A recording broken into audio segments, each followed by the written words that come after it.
कुछ दिन पहले की ये बात है। मैं मेरी मौसी के साथ एक कार्यक्रम में गया था, जहां मेरी मुलाकात एक महिला से हुई। मेरी मौसी से मुझे उसके बारे में काफी कुछ पता चला, और सच मानिए उसे सुनकर मेरी आंखें भर आईं। आप भी पढ़िए क्या है उस बेचारी की कहानी। वह सिर्फ 17 साल की थी जब उसकी शादी एक ऐसे आदमी से करा दी गई जो उससे लगभग 14 साल बड़ा था। शादी के एक महीने बाद उसे पता चला कि उसका पति शराबी है। सच्चाई सामने आने के बाद वो हर रात उसके साथ दुर्व्यवहार, मार पिटाई करता था और उसे अपनी मां से पैसे लाने के लिए मजबूर करता था। जब वो इनकार करती तो लोहे की रॉड से उसे पिटता। उसने कई बार अपनी मां को इन तकलीफों के बारे में बताया, लेकिन उसकी मां ने कहा, यह हर घर की समस्या है और तुम्हें इसे खुद ही ठीक करना होगा या इसको सहन करना होगा। उसकी सास उसके पति से भी बदतर थी और उसे केवल 2 समय का भोजन देती थी और उसे सफाई, कपड़े धोने आदि जैसे सभी प्रकार के काम करने के लिए मजबूर करती थी। कुछ महीने बाद जब वह गर्भवती हो गई तो उसके परिवार वालों ने कहा कि अगर तुमने लड़की को जन्म दिया तो तुम्हें यह घर छोड़ना पड़ेगा। दुर्भाग्य से उसने एक लड़की को जन्म दिया।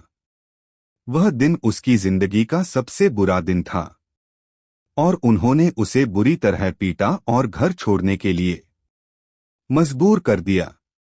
ऐसे में कोई क्या करेगा? उसने आत्महत्या के बारे में सोचा, लेकिन उस बच्ची के चेहरे ने उसे रोक दिया। वह जानती है कि उसे अपनी बच्ची को सफल बनाने के लिए कड़ी मेहनत करनी होगी। उसने अपनी सोने की बालियां बेच दीं और एक पेपर कैरी बैग फैक्ट्री में नौकरी करने लगी, जहां उसे सिर्फ 150 रुपए 2000 कैरी बैग बनाने के लिए मिलते थे।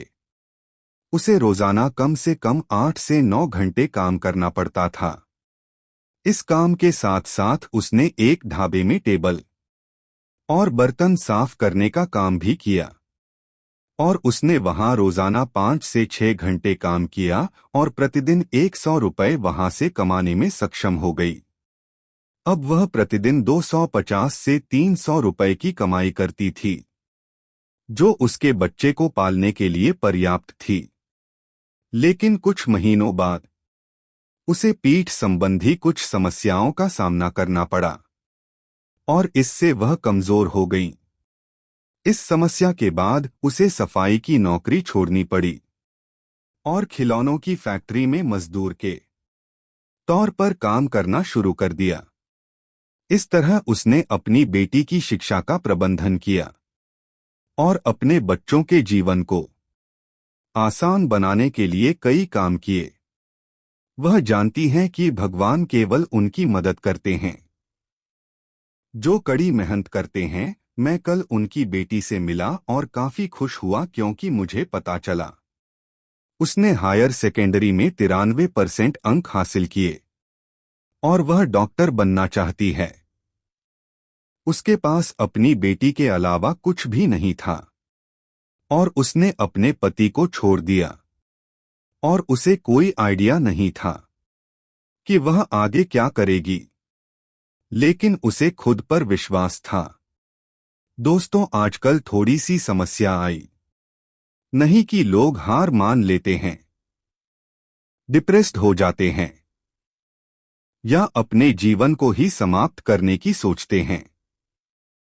हमें इस स्ट्रॉन्ग महिला के जीवन संघर्ष से प्रेरणा लेनी चाहिए और इस बात को स्वीकार करना चाहिए कि संघर्ष ही असली जीवन है।